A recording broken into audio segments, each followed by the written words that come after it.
Good morning, everyone. Good morning, everyone. We're going to start with this event, the COVITE's 22nd International Award. Dear members and collaborators of COVITE, dear representatives of SEFF, dear authorities, thank you very much for being here with us today in this very important event for COVITE, because this year we're going to be presenting our award to an organisation which is beloved from us, SEFF, the East Fermanagh Foundation. We've worked with them for many years. We've been to Belfast. We've been together at the European Union. They've come here on 3 or 4 occasions, and we've written some publications together even. And we will continue to work together because SEFF has spent the last 25 years carrying out commendable work under very difficult circumstances in Northern Ireland, because in the context of the so-called peace process, in order to put an end to terrorism in that region, there's been a profound dislocation between the political logic of that process and the reparation needs of victims. And under such complicated circumstances, and in a place where the narratives of legitimization and glorification of terrorism are so present in citizens' daily lives, as well as in public spaces and political discourses, SEFF has managed to resist and to continue to argue that peace without justice and truth for victims is not the peace they deserve. And it's actually a fragile peace, in fact, has been evident over the past 25 years. And we've seen that in the fact that there have been many episodes of political violence, including murders, as I'm sure that they will explain later on. And here in the Basque Country too, although perhaps with less intensity, we have seen how narratives of legitimization are still present. This summer, we have denounced many, many different acts in which people support ETA, they celebrate or they demand their release from prison. And in fact, one very famous rower dedicated a very important prize he just won to ETA prisoners. The grave of Fernando Buesa and the monolith erected in his memory were also attacked. And the Itxasondo Town Council, in fact, organised an exhibition in the town hall itself of paintings by an ETA member, Mikel Otegi, who murdered 2 Basque policemen, Iñaki Mendiluce and José Luis González, in that actual town. No one remembers the victims, but the murderer is allowed to hold a painting exhibition in the town hall. And as a backdrop, we have a political party which doesn't condemn any of these acts and which, when reproached for its lack of condemnation, accuses others of wanting to leave them out of the photo, out of the picture, and accusing others of being enemies of peace. So in short, there's still a lot of work to be done, both here and in Northern Ireland. So COVITE and SEFF, we have been working and we will continue to work together for as long as necessary. And I'm going to pass the floor over to Consuelo Ordoña. Thank you very much indeed.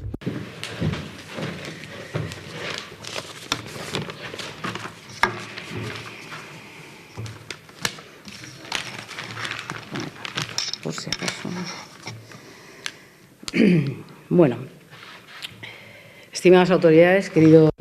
Dear authorities, dear friends, partners, collaborators of COVITE, dear friends and representatives of SEFF, thank you for being here today, either in person or online. Thank you for being here on this very important day for COVITE. It gives me great pleasure to present our 22nd International Award to SEFF, which is an association of victims of terrorism in Northern Ireland. SEFF represents victims and survivors. I like this term that they use, survivors. Victims of terrorism and survivors of all forms of terrorism, providing that they are innocent victims, that they haven't tried to take the law into their own hands. And I am particularly happy to be presenting them with our award this year, because both SEFF and COVITE will be celebrating our 25th anniversary this year. And because COVITE has the same hallmark of identity because it was founded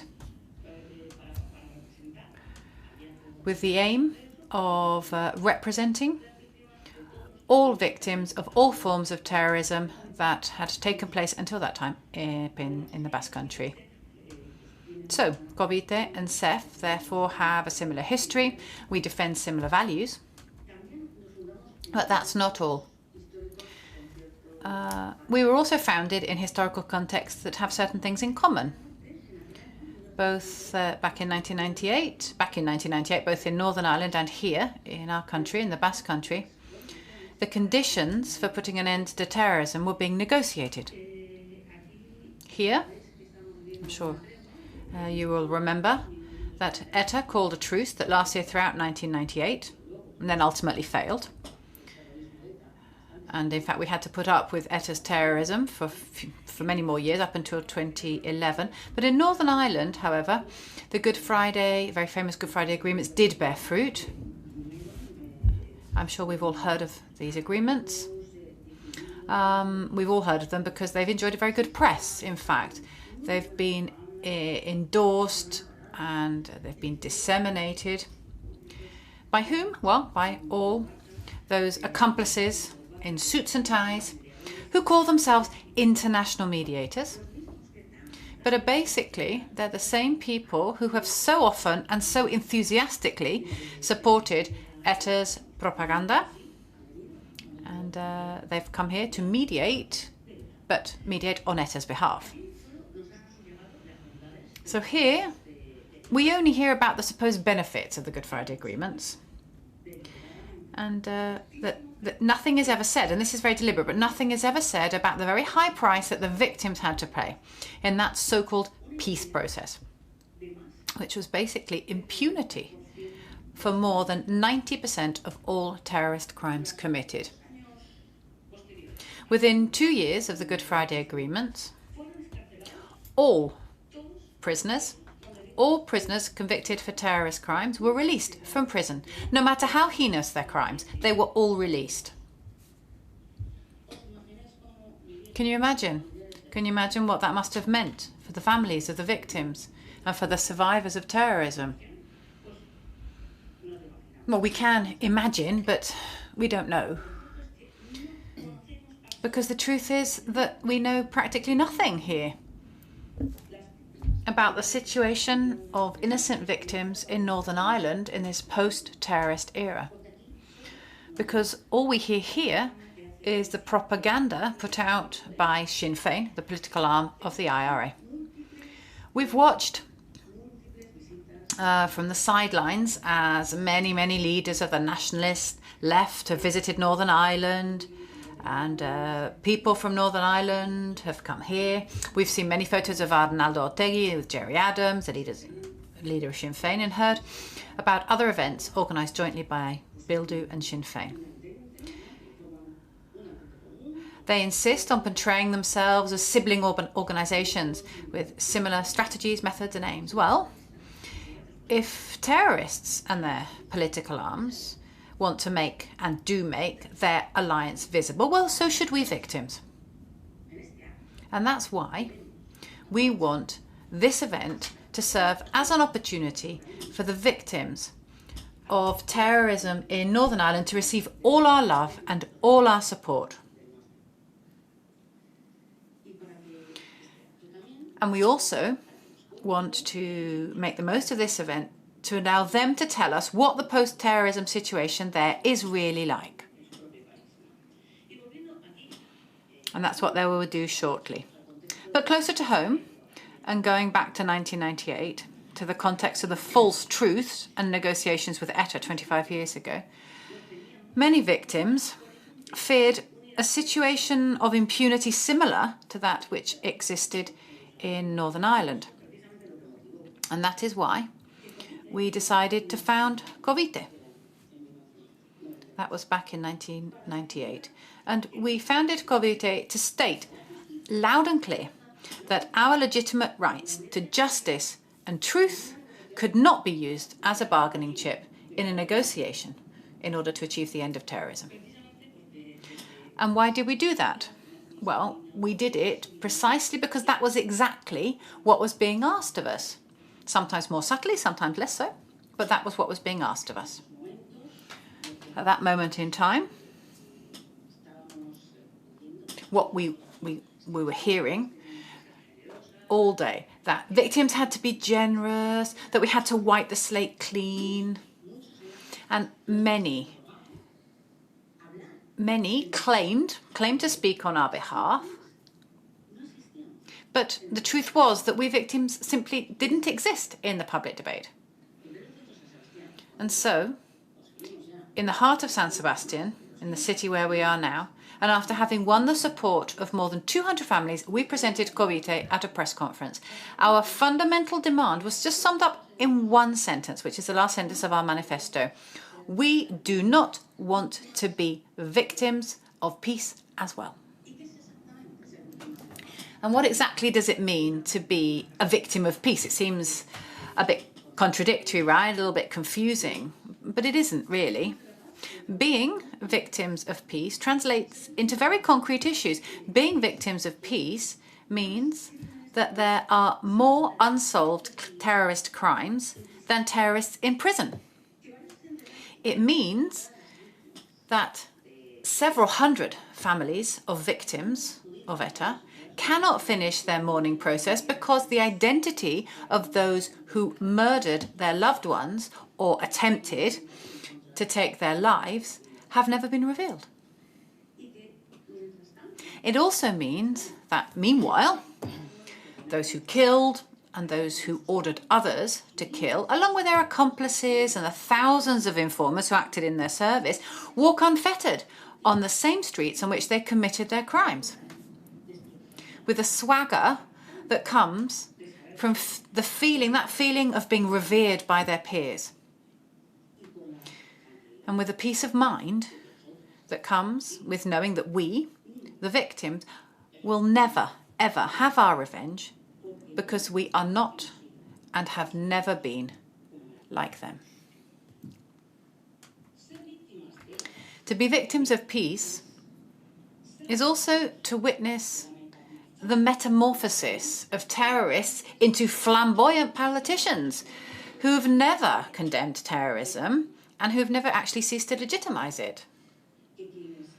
It is to see that those who directed the strategies of persecution and systematic and selective terror have benefited from a framework of impunity that no one dares to question here in our country. The fact of having designed and then greased the heinous machinery of terror and physical and moral violence perpetrated against thousands of people hasn't taken its toll on them at all, at either a social or political or electoral level. On the contrary, what we see, in fact, is that more and more citizens are now backing them with their votes. Being victims of peace is to see how victims and their accomplices are much more present in the public space than their victims. Their advocates and protectors call them political prisoners.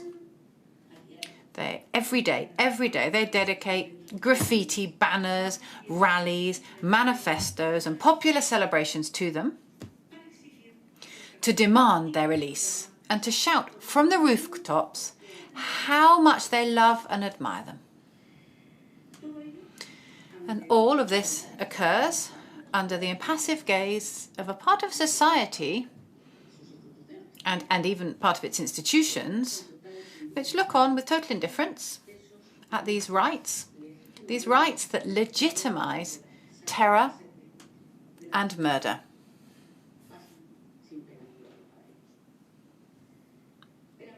And in some cases, it is even these same public institutions who actually promote these acts and nurture this breeding ground for a violent radicalization that has not disappeared with the end of ETA's terrorism. It hasn't disappeared. That violent radicalization still exists today. To be victims of peace is to have to listen to lessons in peace and peaceful coexistence from those that broke that same peace and peaceful coexistence with their violence. It is to have to put up with those who murdered our relatives and tried to take our lives, believing that they have the moral authority to tell us victims when we can feel offended and when we cannot. When we're being good victims and when we're not. When what we do contributes to peace and peaceful coexistence and when it doesn't. In no way, shape or form do we owe peace to those who murdered, nor to those who promoted those murders, nor to those who never had a word of encouragement or support for us and simply got on with their lives as if nothing was happening when others killed and attacked our relatives. They are not those who build their identity and their political discourse on contempt and provocation are no example of peace and peaceful coexistence. Coexistence in peace and freedom can only be built on the basis, only on the basis of not viewing those who murdered our relatives as either heroes or victims, because they are not and they never were.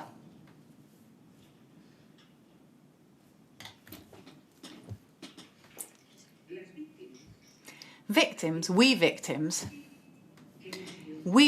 have been the best example of democratic coexistence in this country. And we have been that from the moment at which we made the decision not to respond to violence with more violence. In short, to be victims of peace is to coexist with all these situations that re-victimize us, that undermine our dignity and cause us great pain. And I'm sure that both the victims of ETA and the victims of the different forms of terrorism that have been active in Northern Ireland can identify with everything I've just described, always keeping in mind the distances and differences that exist between the two contexts. Basque society and Northern Irish society owe an infinite debt to us, the victims, because we are the ones who have paid and are still paying the price of the longed for peace. And how are we paying for it? Well, with the social, political, and even judicial impunity of those who murdered our relatives. Today, we send all our support and a big hug and all our affection to all SEFF members and to all the innocent victims and survivors of terrorism in Northern Ireland.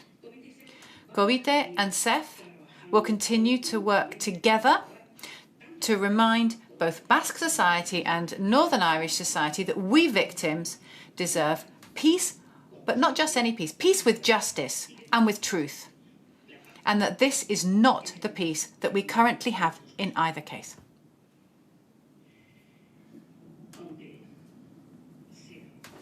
Even though it is also true that peace is the best thing that has happened in recent years in both our societies. Thank you very much indeed.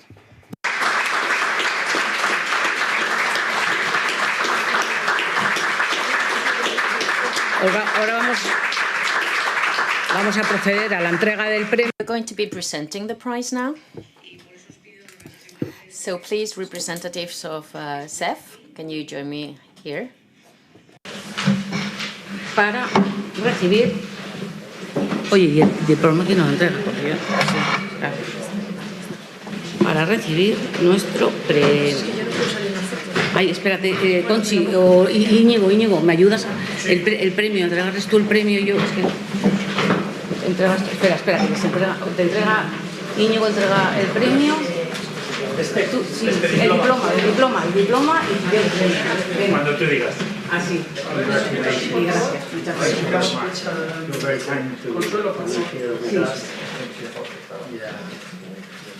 Qué bien, Aquí un momentito, por favor. Aquí un momentito. Aquí estáis. Un momentito.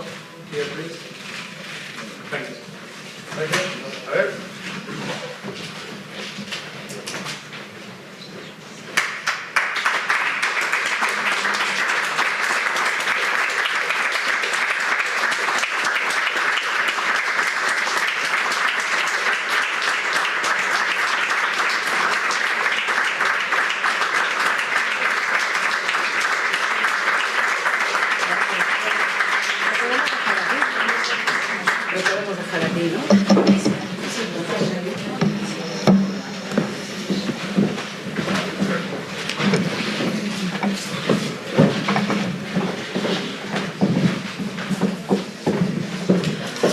Ahora los representantes de SEFF nos van. And now we hand the floor to SEFF representatives. They'll be telling us about the situation there and the situation of post-terrorism in Northern Ireland.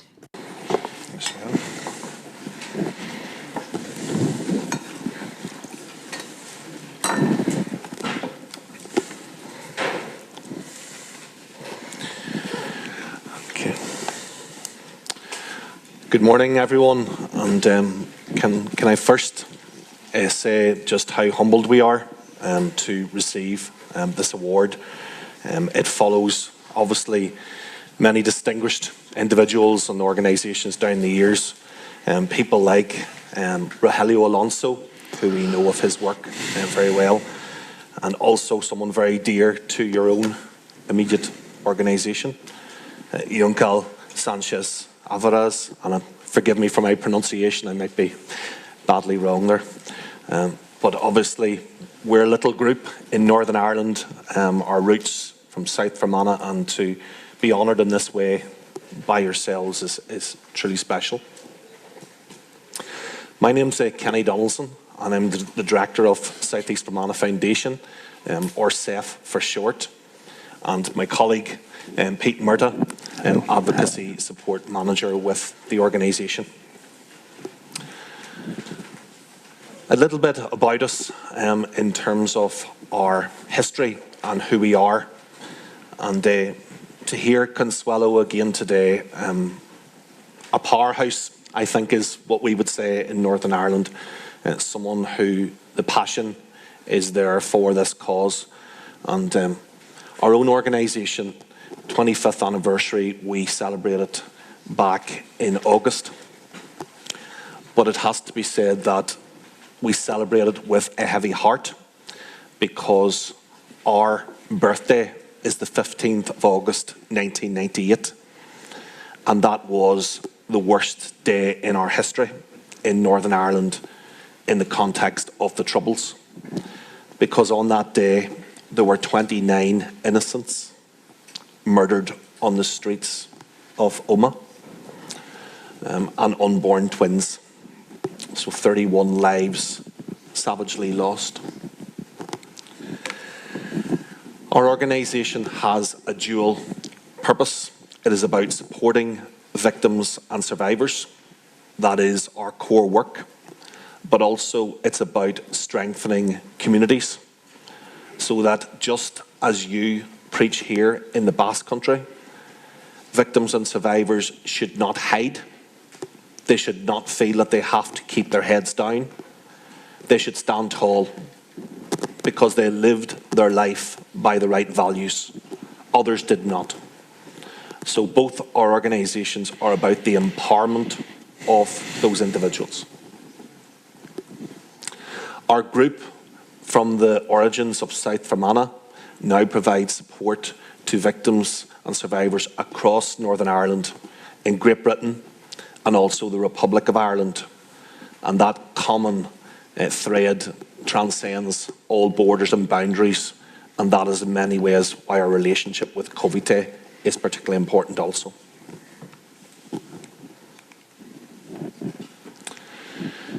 Now I have to give to Pete here, he's the magician with graphics, not my strongest point, so any of the images, etc., are his work. But just to say that our organisation, we provide, and this is a term I'm not sure you know, holistic set of services. So that means a broad range of services that victims and survivors may require. And those are practical based, so we have welfare support services, we have befriending volunteering schemes, retraining and reskilling programmes, but also our absolute bread and butter is justice, truth and accountability programmes and processes. We make no apology for that. Our role is not to be liked. In many ways, if you're a victim and survivor group and you're liked, you're not doing your job very well. You have to be a conscience, provide a challenge function to those whom are in authority or those who head up institutions. That is our job. And that means sometimes it becomes controversial. But that is the job that we all have taken on, our vocation. Our group now stands at over 3,200 members, so it's significant in size. And we are one of 24 groups who comprise an umbrella organisation known as Innocent Victims United. And there are over 15,000 members across that body. Now, these statistics, sometimes we're in a spin with them, that there are now 32 full-time and part-time staff in the organisation. That's not a sign of success by any stretch, but it means that there's a requirement for that number to deliver the programmes we offer. 40 service providers, and very strong point that we know that you share in COVITE, volunteers. There are 145 volunteers within our organisation across all those different strands. And we've enjoyed a relationship with COVITE now for 8 years. I was looking back at when we first had that connection, and it's 8 years ago.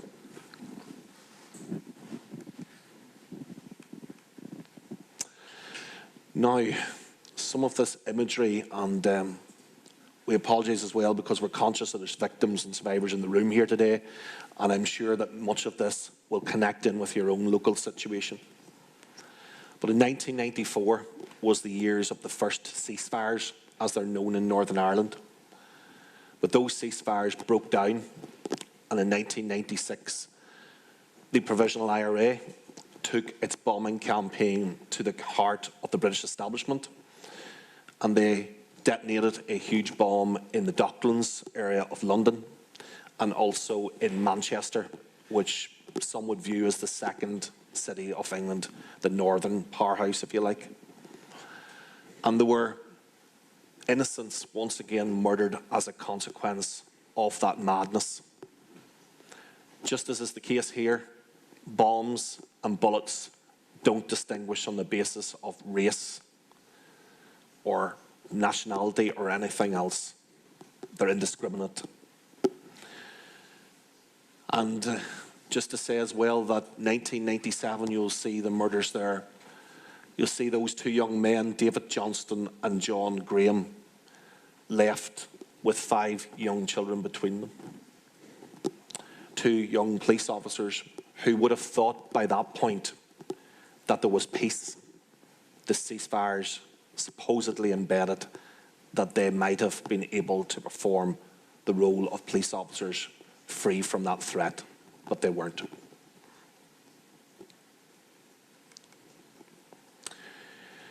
Now, just as yourselves here, there have been a number of initiatives down the years in terms of our development, our story, our politic.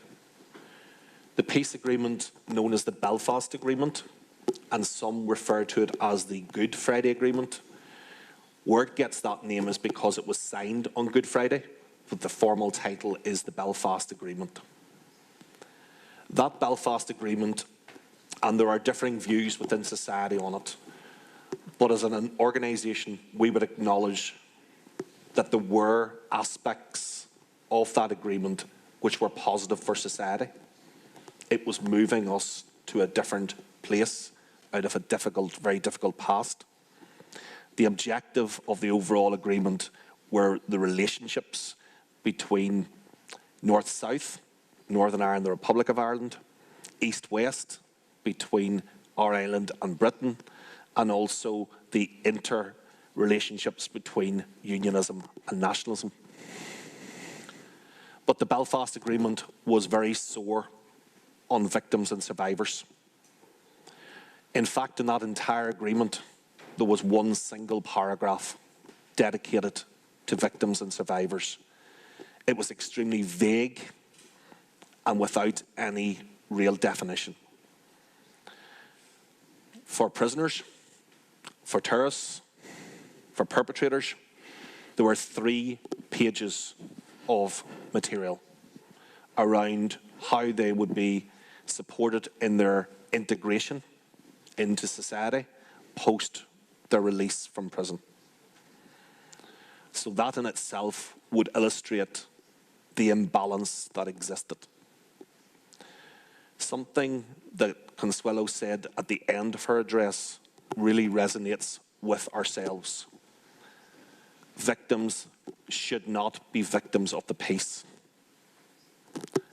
But the truth is that victims in our context were the collateral damage of the Troubles and the terrorism.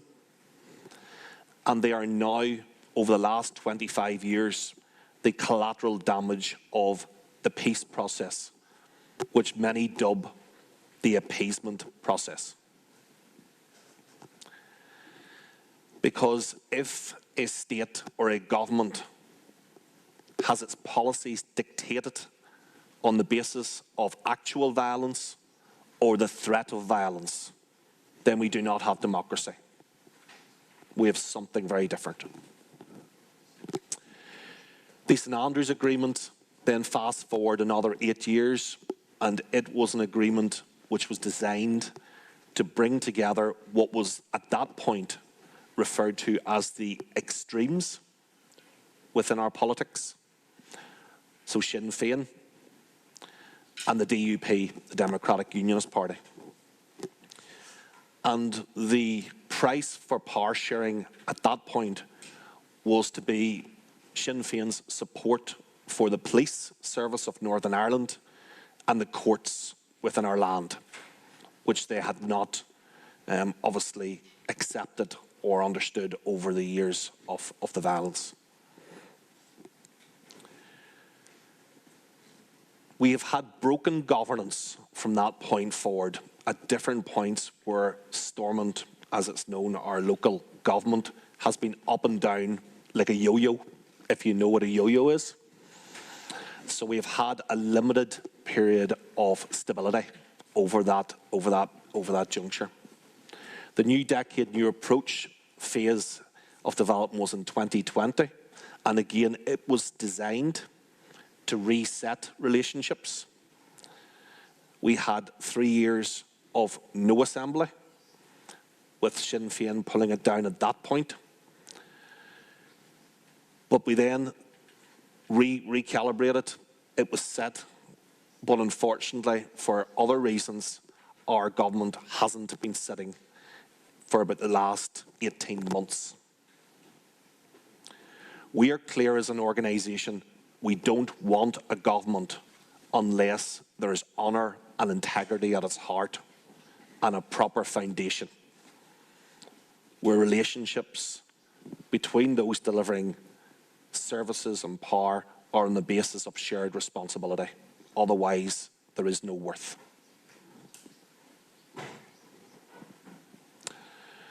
Now, prisoner releases, and I know this is an issue that is very much in your minds currently here also, or prisoner repatriation, I think is a term that is also being discussed here. So over the 2 years immediately after the signing of the Belfast Agreement, over 400 prisoners were released from jails in Northern Ireland and a number in the Republic. And there were over 130 of those released who were serving life sentences, not for small crimes, for the crimes of murder, and in many cases, multiple murders. The scenes upon those individuals being released were particularly harrowing for victims and survivors. In some cases, people were imprisoned for life sentences just 18 months to 2 years prior to the Belfast Agreement. They walked free. The impact of the Belfast Agreement is this, that no one who committed a pre-1998 crime can serve any more than 2 years in prison. That is now in our law. Pete will touch later in regards to more recent developments on that.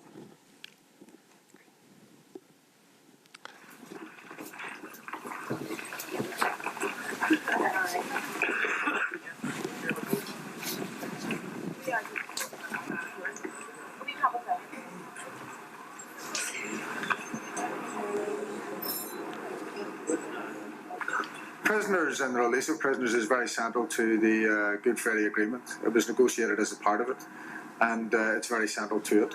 I think that in terms of the peace process, we need momentum to keep it moving. It is going in the right direction, but we need to keep that momentum going.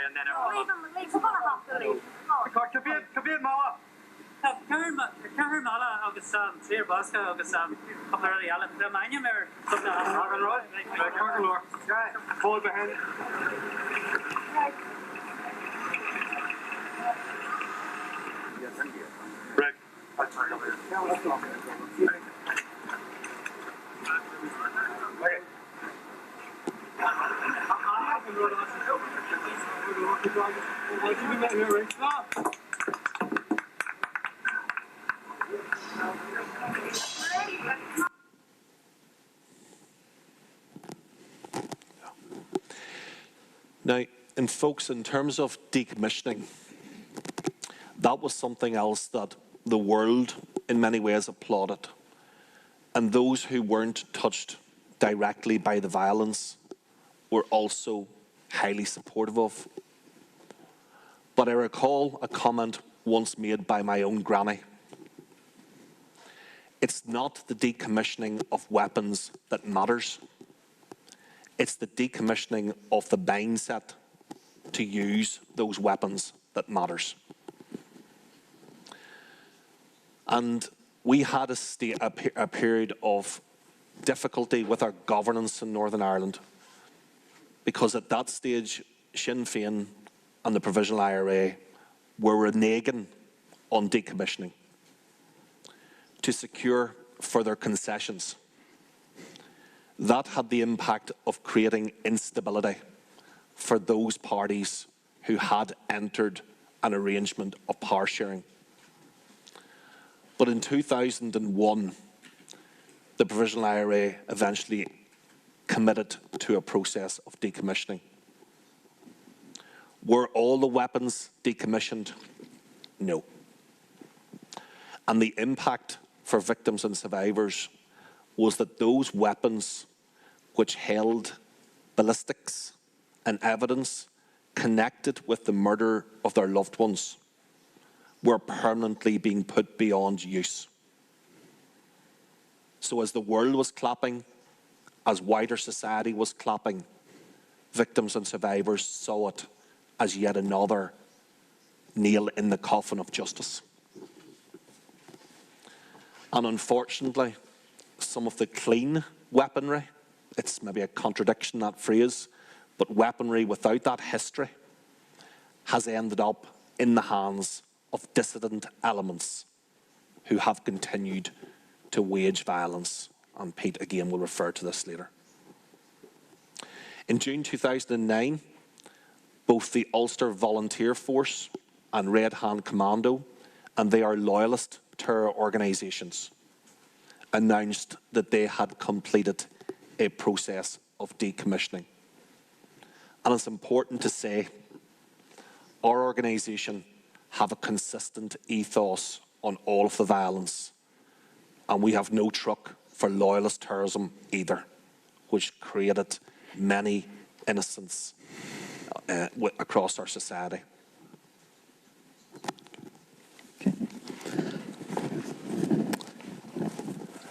Good afternoon.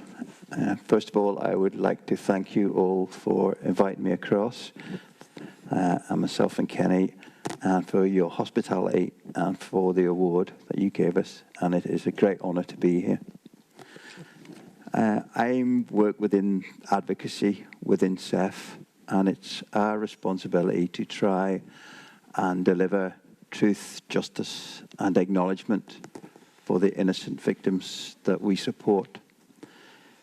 It's very challenging work because of the mechanisms that have been in place, of which there's been a couple, and also any mechanisms, processes that have been suggested. The first mechanism that was put in place was what they call the Historical Inquiry Team. And this was established in 2005 by the then Chief of Police, Sir Yu Ord. And its purpose was to re-examine Troubles-related deaths between 1968 and the signing of the Belfast Agreement in April 1998. It was to ensure that all investigative opportunities had been looked at, and if possible, prosecutions would be brought forward. Obviously, any sentencing under the Belfast Agreement was limited to 2 years.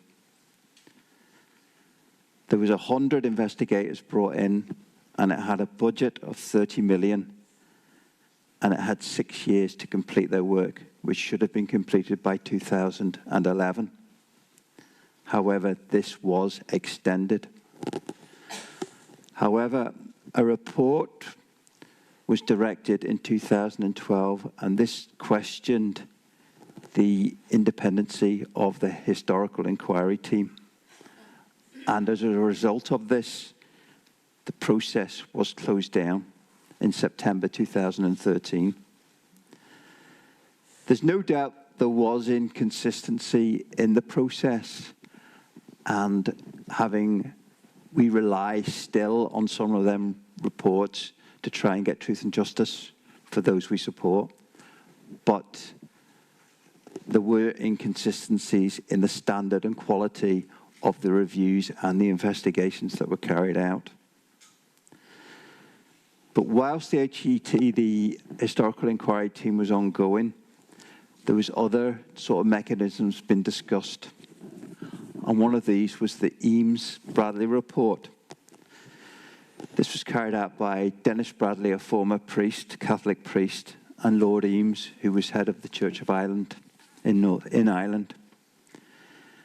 They suggested a legacy commission for information recovery and investigation, and also reconciliation forums. It was very similar to the truth recovery processes that had been introduced in South Africa post-apartheid.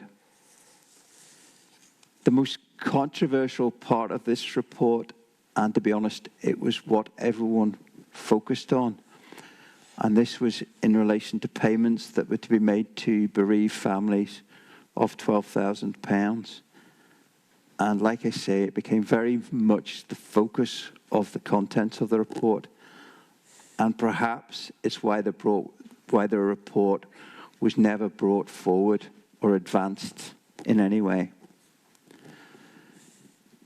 After the collapse of the Historical Inquiry Team, we got the introduction of the Legacy Investigation Branch, LIB, and they were formed in 2014, and it was seen as an interim measure until another process that was being proposed, the Stormont House Agreement, which I'll talk about afterwards, was introduced. It basically had 55 detectives, and they were to look at approximately 1,100 outstanding cases which had not previously been looked at by the Historical Inquiry Team. They are currently the process that we are using until next year, and again, further on, I'll explain the latest process that has been evolved and implemented over the next 12 months. We would have challenged that the Legacy Investigation Branch within a police service was the correct platform to investigate any criminal actions and bring forward criminal proceedings. But they had never been properly resourced. They'd never been free of political interference, and they'd never really carried out proactive investigations. They have a complex case sequencing model which looks at if anybody is a current threat and other variables, whereas the HET worked a more simplistic model where they started in 1968 and gradually worked forward, and when they had, by the time they were closed down, they had reached to up until 1987. The breakdown in relation to the cases that the Legacy Investigation Branch were looking at were 800 deaths, killings carried out by terrorist organizations, and then 354 deaths which involved actions by the security forces, a lot of which were justified by the actual situations. So as I previously mentioned, the Stormont House Agreement, this was first reached in 2014, though many would question the word of the use of an agreement, and it wasn't completely consensual across the whole political divide. It involved, yes, the British and Irish government and most of the major political parties in Northern Ireland, but it had very little influence, and it certainly wasn't victim-led. What it constituted was 4 pillars being put in place: a historical investigation unit, an independent commission on information retrieval, for which people engaging with it who were perpetrators would have received limited amnesty. It also suggested an oral history archive which would capture all the experiences, narratives and stories of those that have been impacted by the Troubles. And then finally you had the implementation and the reconciliation group, which was to oversee all the work done by the Stormont House Agreement and look at thematics throughout the Troubles and who was ultimately responsible for what happened. It was to be established in 2016, but it got delayed due to really debate on how it should actually be implemented. And then there was a further consultation put out in 2018 within it, which it was widely criticised. Our main concerns were that perpetrators, terrorists, were going to be judged on differing levels of culpability than members of the security forces, in that they would be judged on criminal law, which is a higher benchmark, which you have to prove beyond a reasonable doubt, whereas members of the security forces would be judged on civil law, the balance of probabilities, which is like a 50-50 sort of tipping. So we thought it was grossly unfair and would further distort the narrative of what actually happened in the Troubles. We also felt it didn't do anything to in preventing the justification of terrorist acts and would continue to glorify terrorism.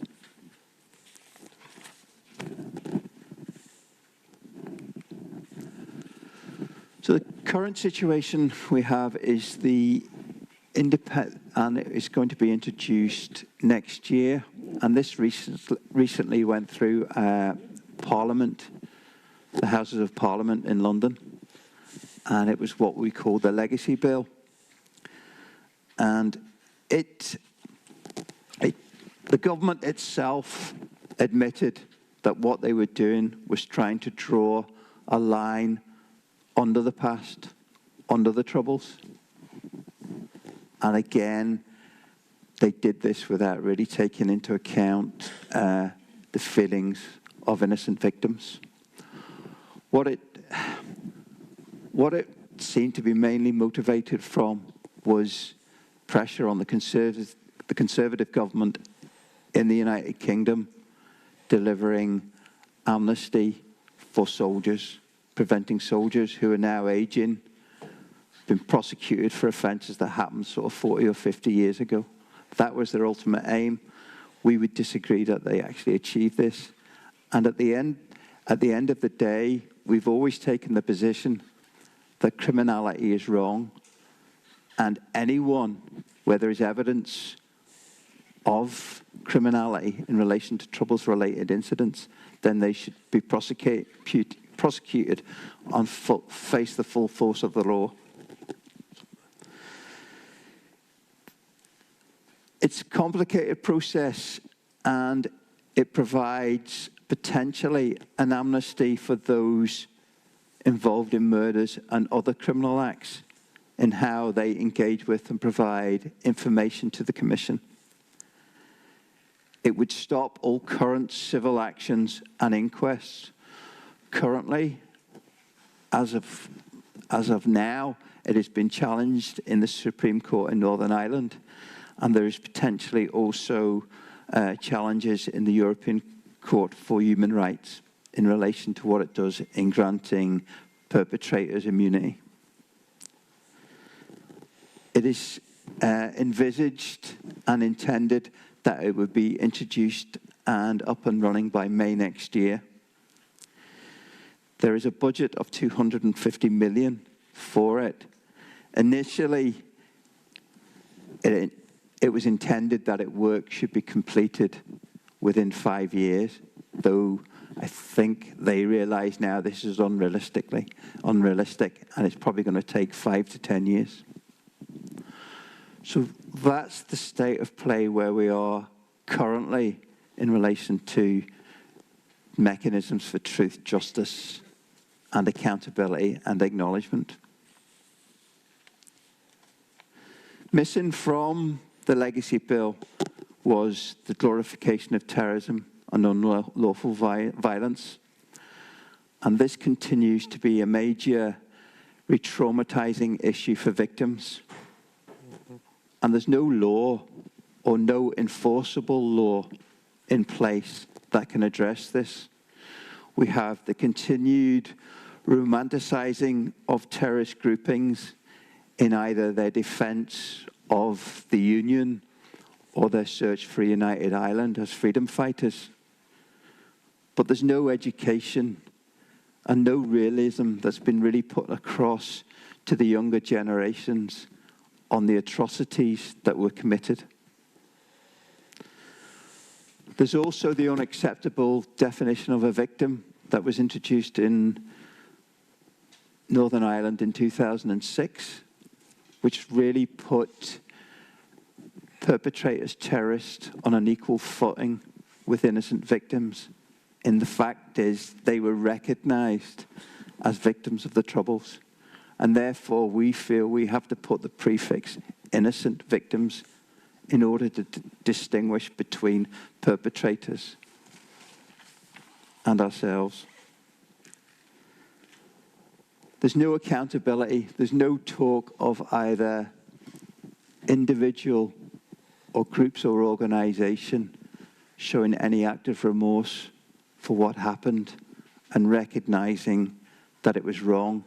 And we just have the continued justification of the use of terrorism and the justification for it. And the retrospective criminality that's been put across in relation to actions of the security forces.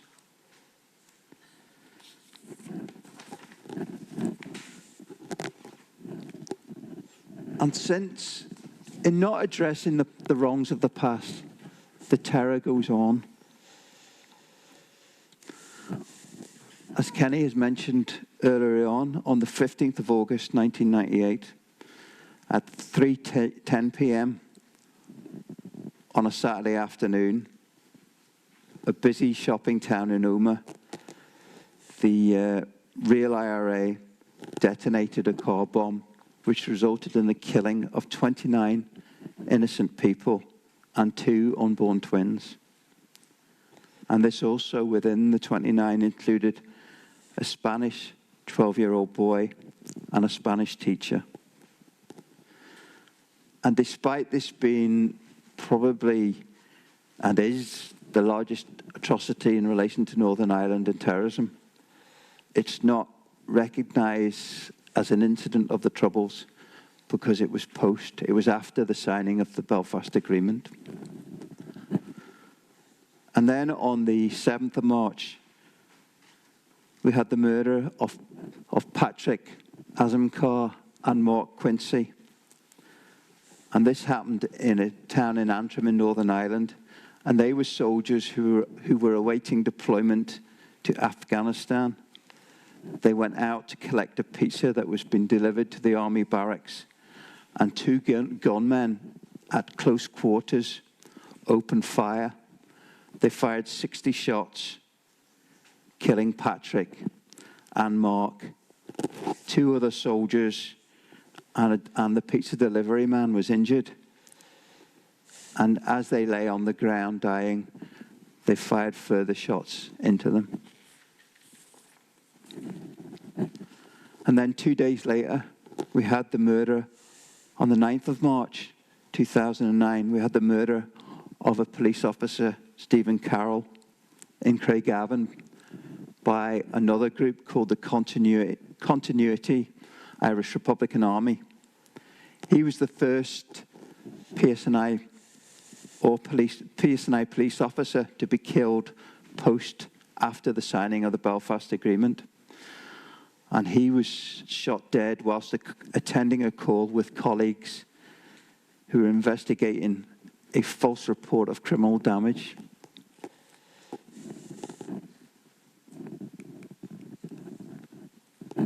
And then in January, on the 8th of January 2010, a serving police officer, Peter Heffron, was seriously injured when an undercar booby trap exploded under his car when he was travelling to work to Belfast one morning.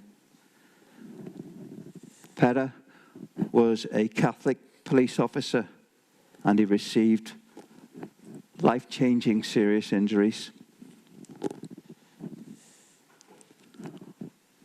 On the 2nd of April 2011, again in Omagh, we had the murder of a serving police officer, Ronan Kerr, by the new IRA. Again, it was by means of a booby-trapped device put under his car that was activated. He again was a Roman Catholic police officer. And at his funeral, he had a guard of honour by both his PSNI police colleagues and also members of his Gaelic Association football team.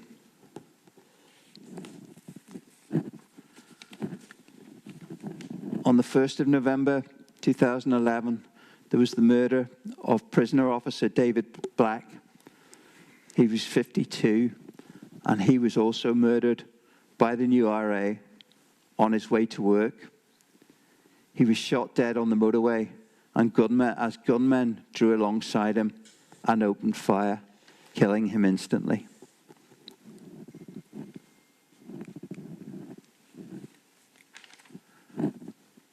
And then on the 4th of March 2014, we had the murder of another prison officer, Adrian Ismay, and this happened in East Belfast, and again it was by the new IRA.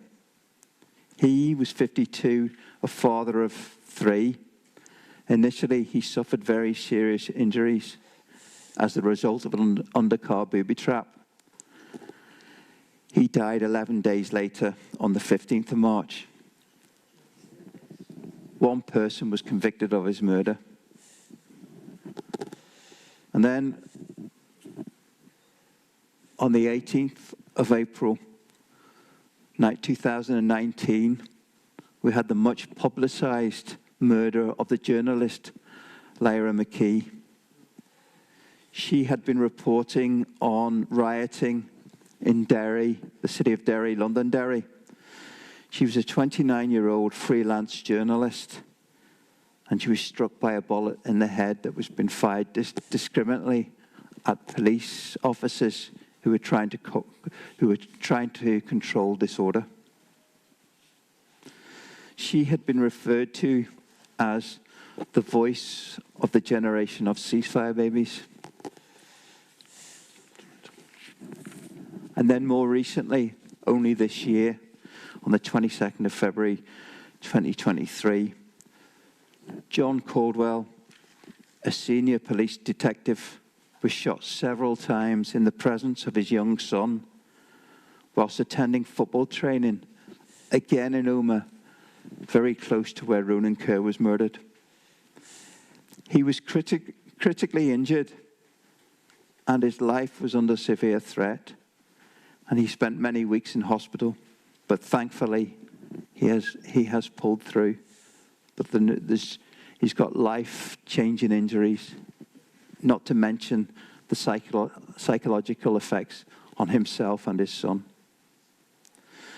The new IRA was involved, but they are believed to have conspired with criminal gangs, and these are criminal gangs associated with both Loyalist and Republican sides.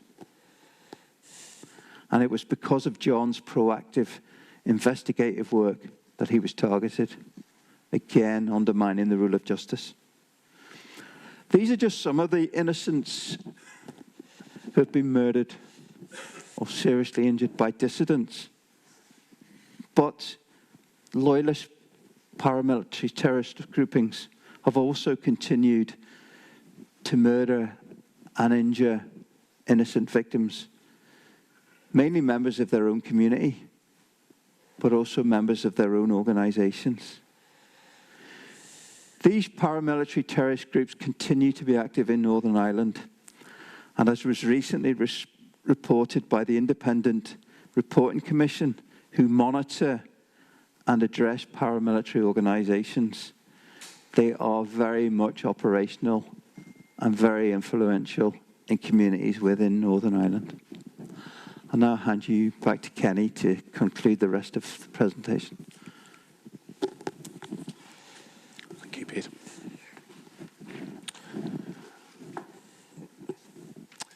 Folks, this is taken directly from your own website.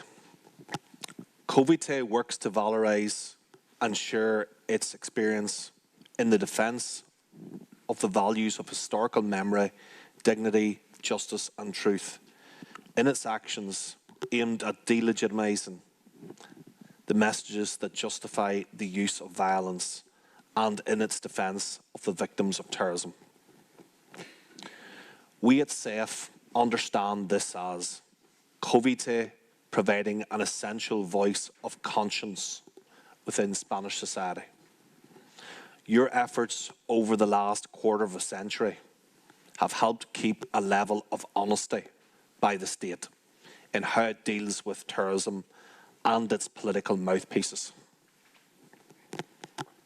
Your efforts have been central to developments within the victim and survivor policy agenda, providing effective justice, truth and accountability measures for those you support, as well as practical-based services.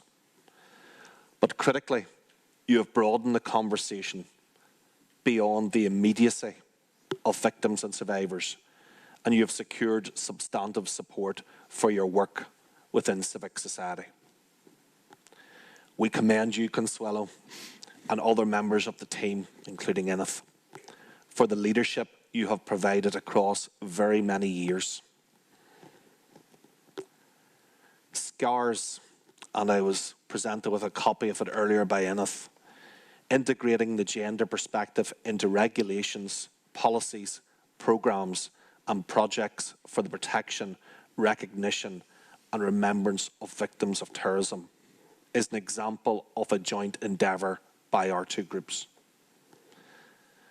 So whether it's the map of terror resource on your website or publications such as Scars, you have been at the cutting edge of research designed to deconstruct the ideology of terrorism, providing an invaluable service to society. Next month, COVITE will mark its 25th birthday, and in August last, SEFF marked the same milestone birthday. Just 3 months separates our initial formation as organisations. We come from different ethnic backgrounds. Many of our members come from different denominational religion backgrounds. But these differences have zero bearing on our relationship. We are united by a common set of principles of values. The sanctity of human life. There is no justification for the use of political violence in the furtherance or defence of a political objective. A sustainable peace is not possible without justice. And meaningful reconciliation is not possible without justice and accountability. We are proud to work collaboratively with COVITE in this fight and of deepening our relationships in the times ahead.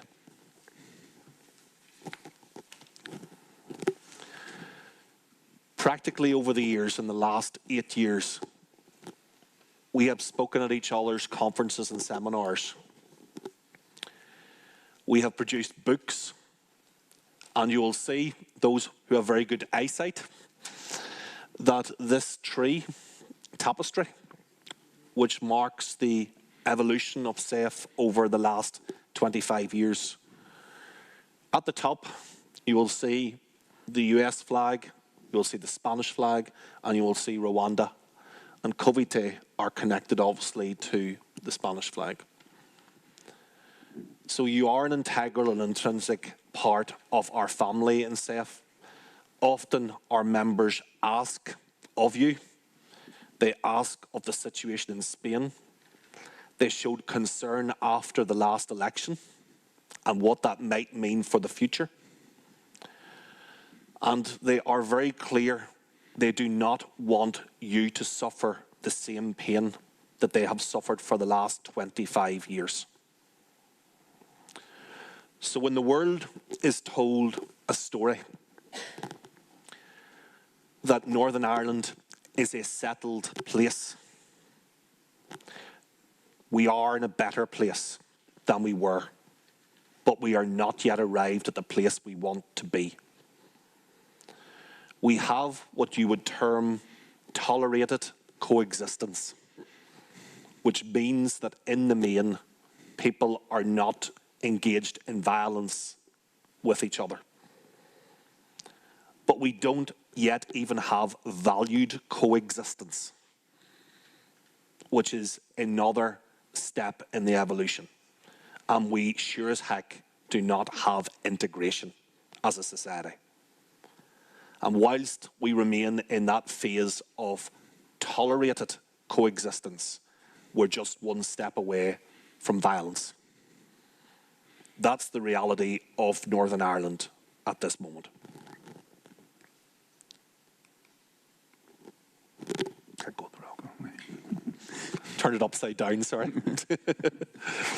Okay. So in the times ahead, a date I know that is very important in your calendar is European Day of Remembrance for Victims of Terrorism, which falls on the 11th of March.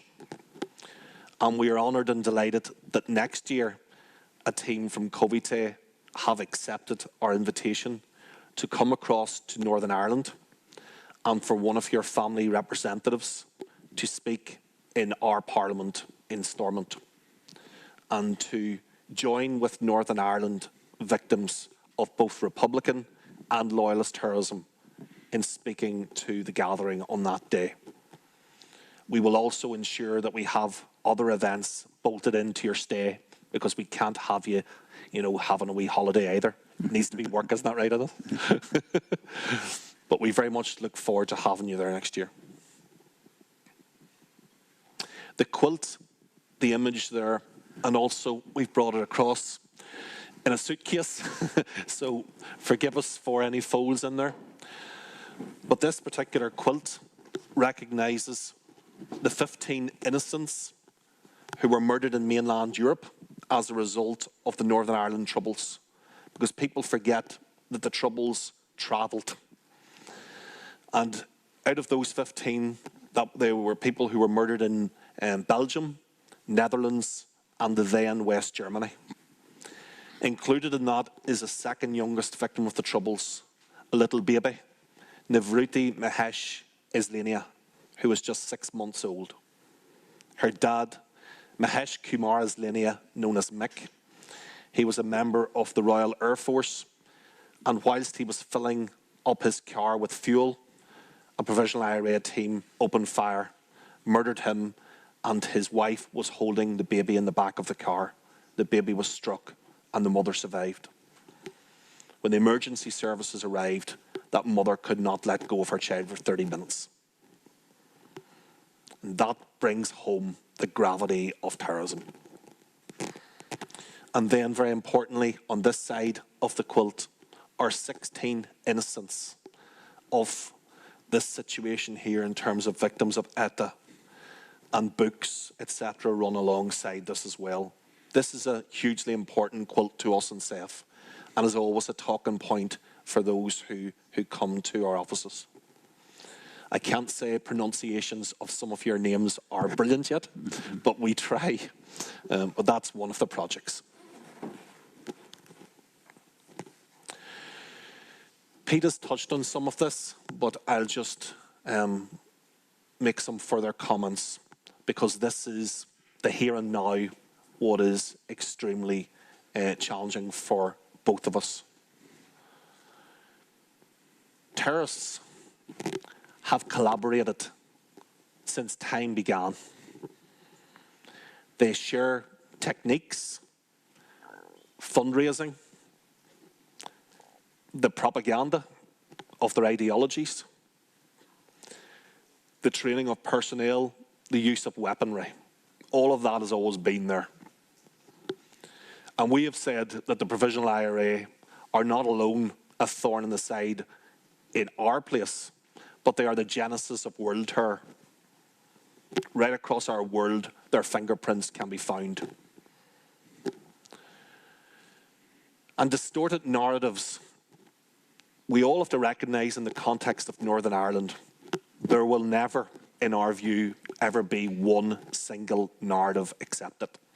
It isn't going to happen. But we are adamant that our narrative of the illegitimacy of violence from whatever quarter it came from is the correct narrative. And there are words that Booker T. Washington, who was once a campaigner in Africa for rights, and he said that a lie, sorry, I'll just say this again. He said that wrong doesn't become right, evil doesn't become good, and a lie doesn't become truth simply because it's accepted by a majority. And we have a circumstance in Northern Ireland where we are almost a fringe position in calling out all violence. And that's warped. So do take heed to what has happened over 25 years, that we have come to this point. Because when you appease terrorism, there is no going back. It's a juggernaut. And it just continues, continues, continues. Those of us who have values and morality, this is our bar. And it's lowered, lowered, lowered to placate terrorism until there's almost nothing left. So we're seeking to pause that button now and to recalibrate society if that's possible. Pete has referenced earlier about terrorism glorification and how that manifests itself in Northern Ireland society is that there are sports grounds named after terrorists, public amenities such as children's play parks, band parades within the Protestant loyalist community. There's a whole range of systemic terrorism glorification going on within our society. The chants, the singing, the songs that are written about people, the illegal memorials planted across our landscape in public areas that are supposedly in the hands of public ownership. Those memorials don't come down, folks. Once they're up, they stay up. And it is ironic that in our situation, I certainly can't recall, Pete, and I think there may have been a couple of occasions over history where a memorial to terrorists has ever been touched in terms of vandalism. Because innocent victims don't do that. as painful and as hurtful as it is to see the manifestation of terrorism before your eyes, you don't destroy it, because there's a respect for the dead. In Northern Ireland, that's not afforded innocent victims. Their memorials, their remembrances are often damaged, whether by paint, whether by graffiti, whether by other means. And the retrospective criminalisation of those upholding the law, as Pete says, we're very clear.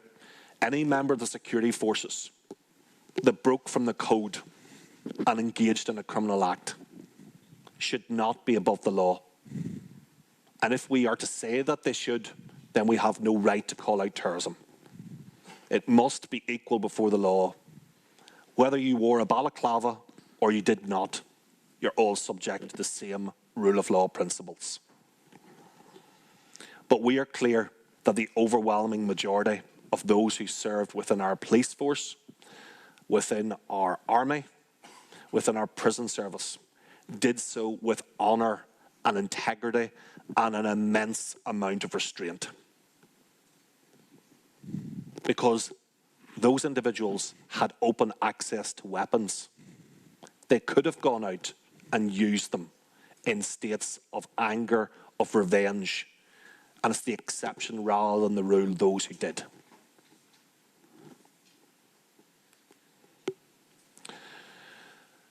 And now we turn to a project that doesn't look dissimilar, does it?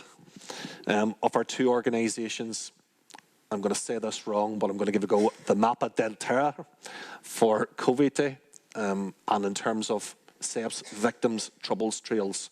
And I want to pay a tribute to this man because it was he and his team who really worked hard on this particular project. Why are those trails important? Because they are an education tool. They are a tool of validation for the victims and survivors who grieve, and also for researchers across our world who are seeking to study and to understand particular conflicts and/or acts of violence in particular regions.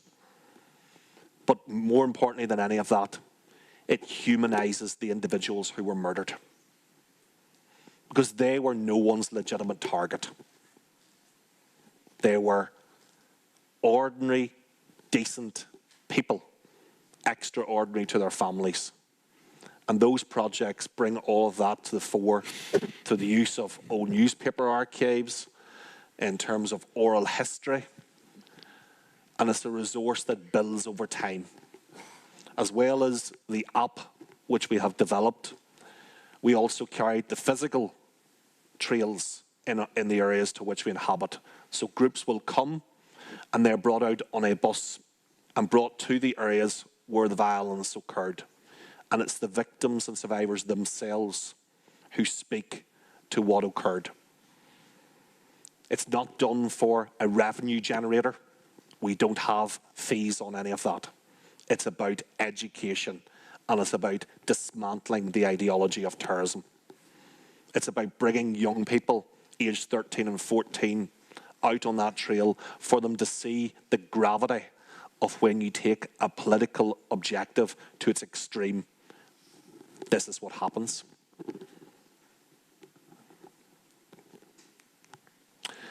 So folks, that's us to the end. Thank you for bearing with us. We are very happy if anyone wants to ask a question or anything, and I just want to again say that it truly is an honour for us to come here this weekend, and I know there will be more visits to come, and yourselves to Northern Ireland. We have a unique bond.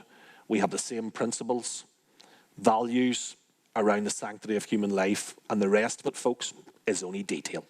Once you have that, you have it all. So thank you.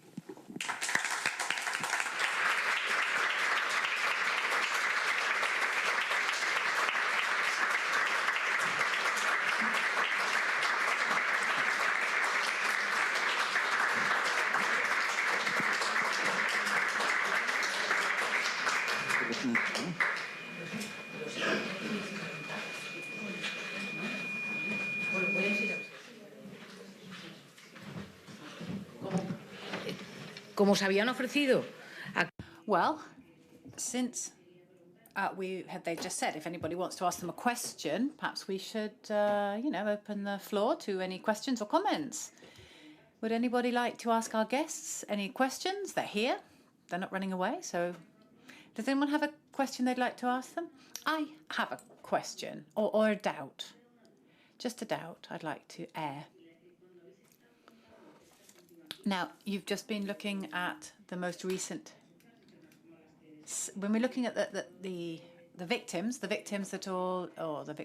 were after the signing of the Good Friday Agreement or the Belfast Agreement.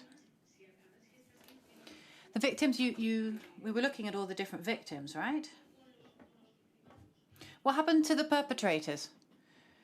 What's happened to them? Have they been arrested? Have they been judged? Have they been sentenced? I mean, what's happened to the perpetrators of these awful acts that happened after the Belfast Agreement? Okay, we can say, and I'll bring in Pete as well, that there are obviously a number of murders that were carried out, and there were, sorry, I'll give you some time, Consuelo.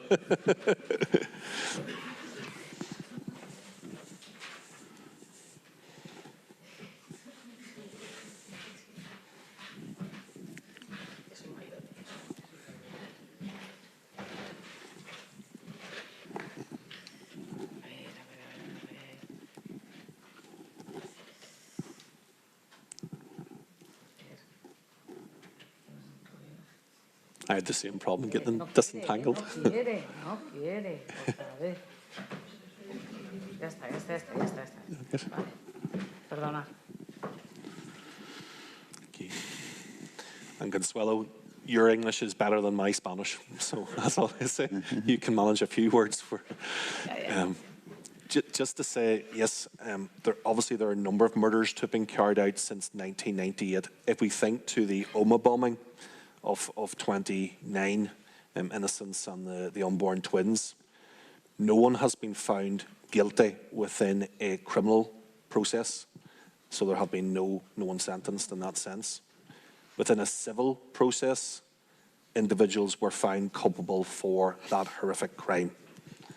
And of course, as part of the civil process, they were meant to pay damages to their innocent victims. And this is once again a huge problem within our society. There are not the mechanisms to compel those individuals to pay those damages. So that has not happened in that case. And there's another case that Pete and team had been supporting in terms of Hyde Park in 1982, where there was a similar civil verdict, but no ramifications financially for the perpetrators. There have been a number of individuals peripheral to crimes who have been convicted for post-1998 murders. But in the main, it has to be said, they have not been cleared as yet. Those cases remain unresolved. Now, they're not part of the legacy process before us in terms of the new work under the Legacy and Reconciliation Bill. But we certainly have some concerns that we're not back to this table in 10 years' time, dealing with a whole set of new tourists who are seeking to have their crimes expunged for post-1998 activity. So that is a big concern. Maybe you want to come in, Pete. Yeah, I would just say that post-1998 incidents of terrorism are definitely more investigated more proactively. And to be honest, certain political sort of parties are more acceptable to them being investigated. The recent one of John Caldwell, there's been no opposition to what's been done, and it's been a very thorough investigation, and criminal proceedings are sort of ongoing in relation to them. And in relation to the other ones, taking aside the Oma bomb, then there has also been prosecutions and convictions. Now, some of them, like Kenny said, have been on the periphery, but there's definitely a greater appetite, sort of post-Belfast Agreement, in relation to instigating criminal proceedings. And can I add, sorry, Consuelo, that is a huge source of frustration. it's a huge source of frustration as well for victims and survivors who have had loved ones murdered pre-1998, that almost by accident of the date, there is a more rigorous approach given to a particular case in the investigation. And that is where we drew upon it earlier, the political process and its almost subversion of the criminal justice system at times.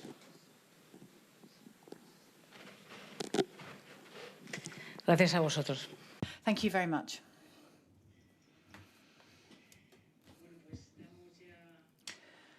Okay.